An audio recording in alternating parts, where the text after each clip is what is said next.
Hi guys, welcome to session 3 of Introduction to Data Science series. In the first session, we talked about the end-to-end data science development process, and in the second session, we talked about the different problems of data science, namely regression, classification, time series forecasting, recommendation systems, A/B testing, and optimization. Now, we will be going over each of these topics in detail one by one. Because this is an introductory series, so we will be covering the basic concepts, but we will not be going deep dive into each of these, right? So you will be able to explain to others what regression means, but if you were to sit down and say code a proper regression model using a bunch of data, that you will not be able to do at this stage. So the main idea is to get you familiarized with what regression means and with also some of the technicalities of the concepts. So what is regression? Regression is basically a technique to predict a y variable using an x variable. The y variable needs to be a continuous variable, right? And the x variable can be either continuous or it can be categorical. Okay. So what does that mean? A continuous variable means that we are predicting something which has continuous values, like how much rainfall occurs on a day, how much income a person is getting. So all of these are continuous numbers, right? And the other category is a categorical variable, where it is, say, a binary variable, 0 or 1, whether it is a yes or a no, or whether it is, say, a color, and so on, right? So once we have established that, let's look at more nitty-gritties of regression. So I'll be going over the overview first. Then I will be going into a visual explanation of what a regression looks like. So we'll be looking at a 2D plot. Then I'll be talking about some of the assumptions where regression holds, right? What are the statistical underpinnings of regression? And then we'll be talking about regularization, which is an advanced form of using regression to give better prediction accuracies. So as you can see, y is equal to beta naught plus beta 1x plus epsilon. So I've just read out this equation. If you're not able to read this, I'll be providing a snapshot of the entire whiteboard in the description below, so you can check it out. Y here is our dependent variable, right? So we can take an example where we are trying to predict income, say, and our x variable is education, the number of years a person has studied. If we were to say that the relationship between these two variables because they can vary in time, is linear, then a linear regression might be suitable, right? So that is the fundamental premise where linear regression can work, is that the relationship should be linear. Once the relationship is linear, what we are saying mathematically is that y, which is the income, should be basically beta naught, which is the intercept. So say I have not studied anything, right? My education is 0. I can still earn something. So how much I can earn is that beta naught. And beta 1x, what does that mean? That means on average, for every 1 year change in education, how much change is happening to the income of a person. Note that I'm saying on average, because this model is basically for the entire population. It's estimated over the entire population. So we are talking about on average, what are we seeing in the population? There might be a lot of variance. So a person who has studied 2 years might be getting, a very good income, and another person who has also studied 2 years might be getting a decent income or a low income. So that's highly possible, and we can observe that in the data set. But once we see a lot of data and we fit the model, on average, what is happening is explained by this equation and this model. Then you can see residual, right? So this model cannot perfectly explain what is happening in the data, because as we discussed, a person with 2 years of education can be getting a very good income, and another person with 2 years of education might be getting a decent or a low income. So that's where a residual comes in. For each data point, there is a residual. And in this model, a residual is used to basically explain whatever error is there in the model. So say using this model, right, we have estimated this model. So instead of beta naught, beta 1, we have the estimated parameters. Here what we have depicted, these are the actual parameters what we can expect in the population, but say we have estimated them and we have predicted something. Our prediction cannot be 100% accurate all the time, right? So that's where the residual comes in. It's basically the error term. Now, when we are talking about fitting a line, because it's a linear relationship, we are talking about fitting a line to the data. What is the best fit line that we are talking about, right?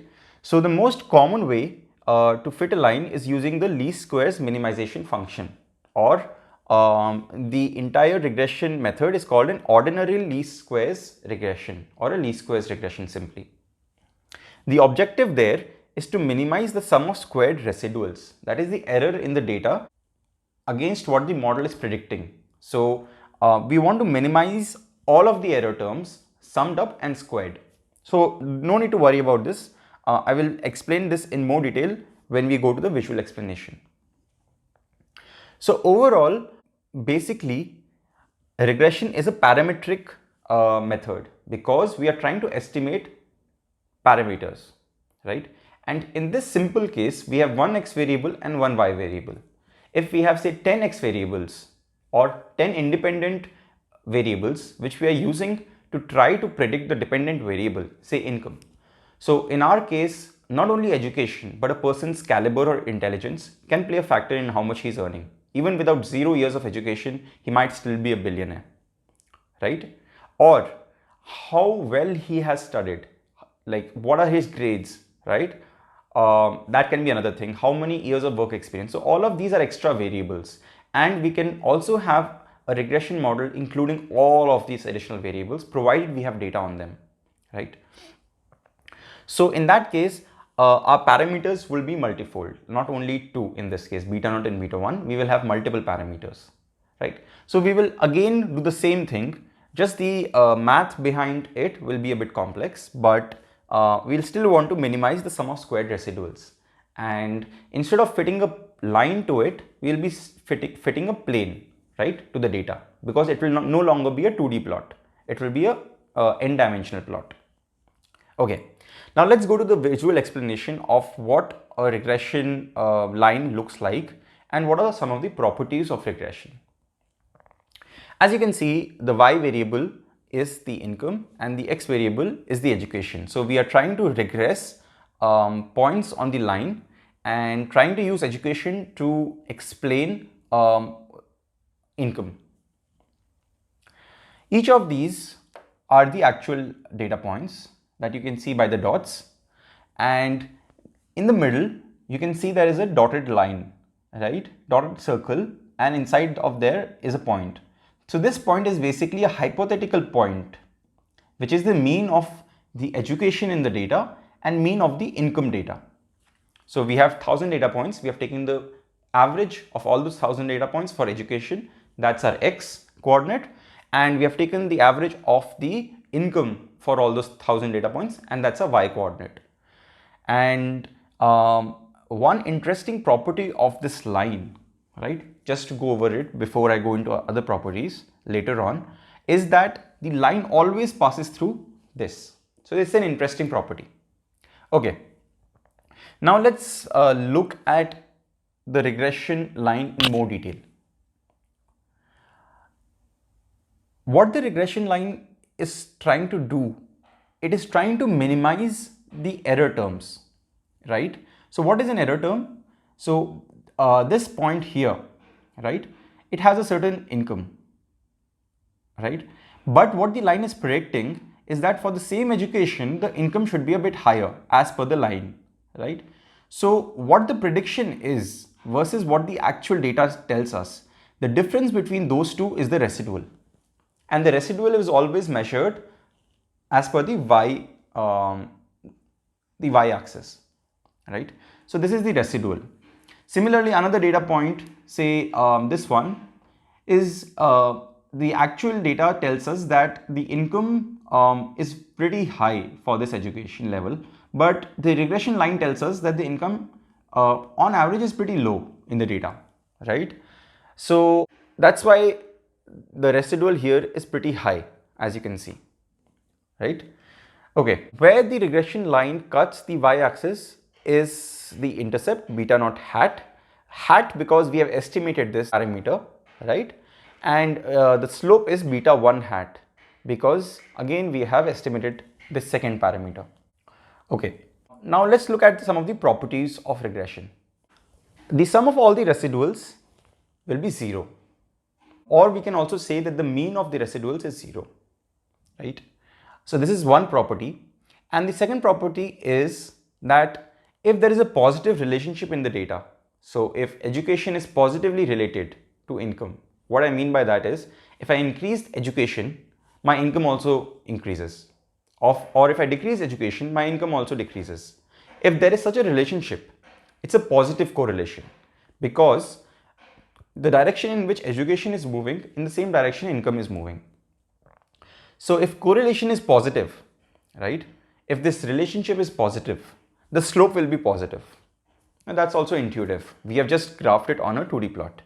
And if the correlation is negative, that means if education increases, income decreases, or if education decreases, income increases, that's a negative relationship. The slope will also be negative.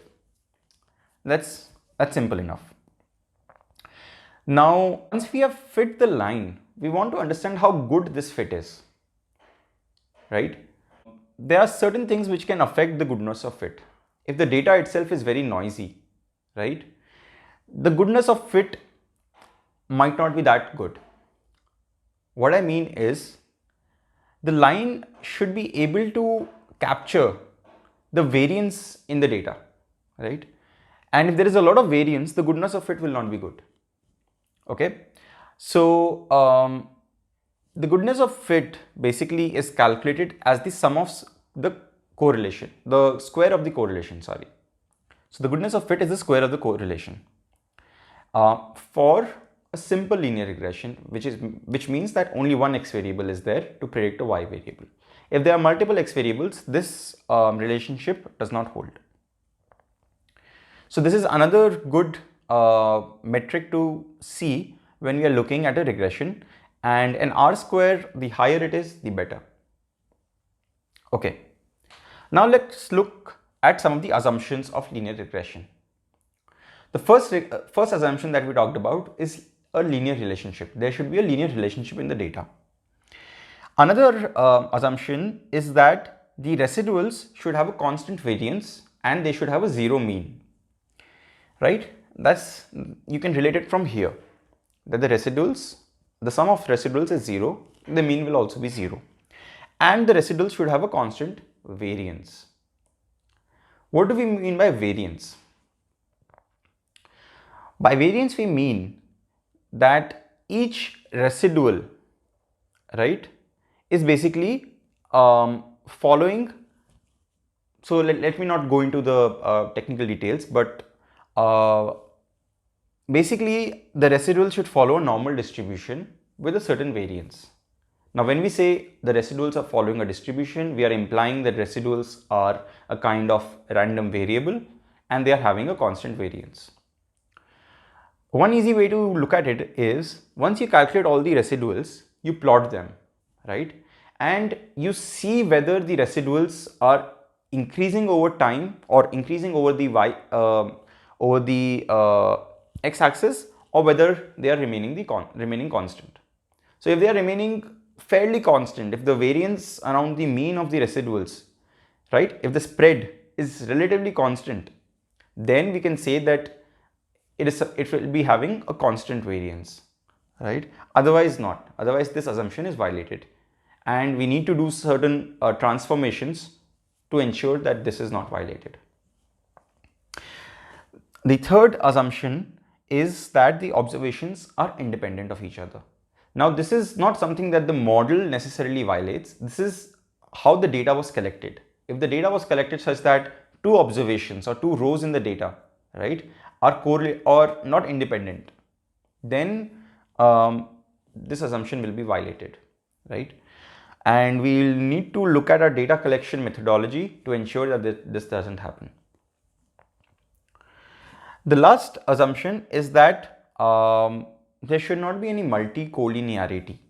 Okay, that's a big word, but what that means is, say we are using education to predict income, right?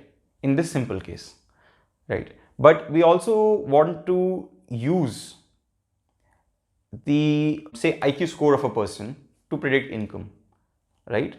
So what multicollinearity means is that, is IQ related to the number of years of education, right? If a higher IQ means a higher education, then there is a kind of a relationship between these two x variables and it violates the regression assumptions.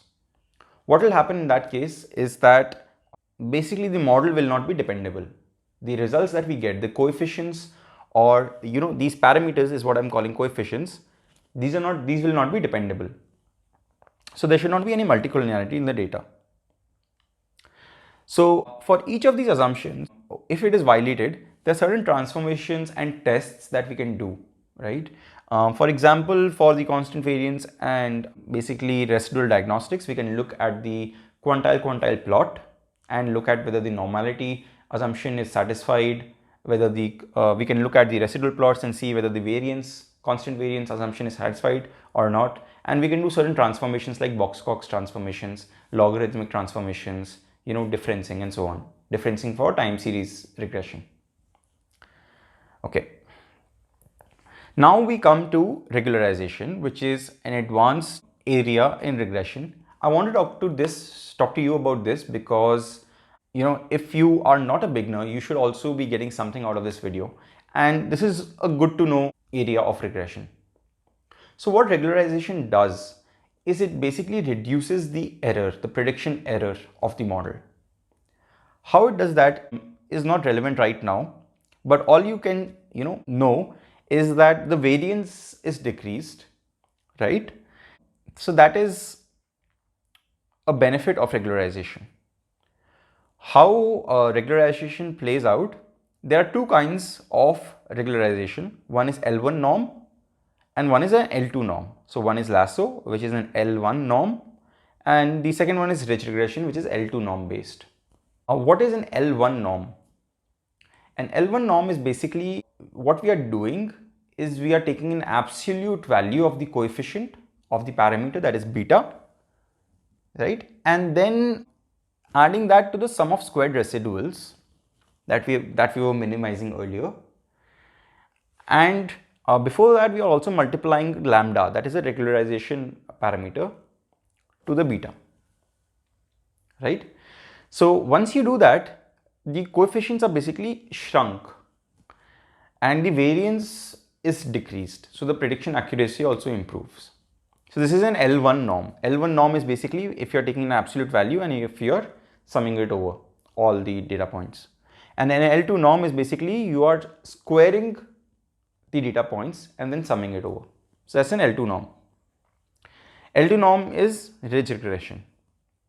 And we employ the same least squares minimization optimization to find the estimated parameters, which is beta hat. Beta hat means beta naught hat and beta 1 hat, as we saw in the simple linear regression example. You can also combine these two, LASSO and ridge, in an elastic net regression and take the benefits of both. So what are the benefits of each? LASSO is mainly beneficial for variable selection because it is able to shrink some parameters to 0 if they are not relevant. But ridge does not shrink them to exactly 0. It reduces them, coefficients of certain variables, but it doesn't shrink them to 0. So LASSO does that. So there's a benefit of LASSO. So one more thing is that both of these estimators are biased. So if you want to interpret the coefficients of the regression model, it's better to use, say, if you want to do variable selection first, use LASSO to reduce the variables. And once those variables are removed in the data, then you run an ordinary least squares regression again without regularization basically. And then whatever model you get, you interpret the coefficients and that's your final model, right? So you can do similar things for ridge as well. So the pros and cons are there for regularization, but in general, it improves the accuracy of the model. Okay, so this was all about regression analysis, and in the next video, we will be talking about classification, right? And we will be looking at logistic regression, which is basically a form of a generalized linear model, right?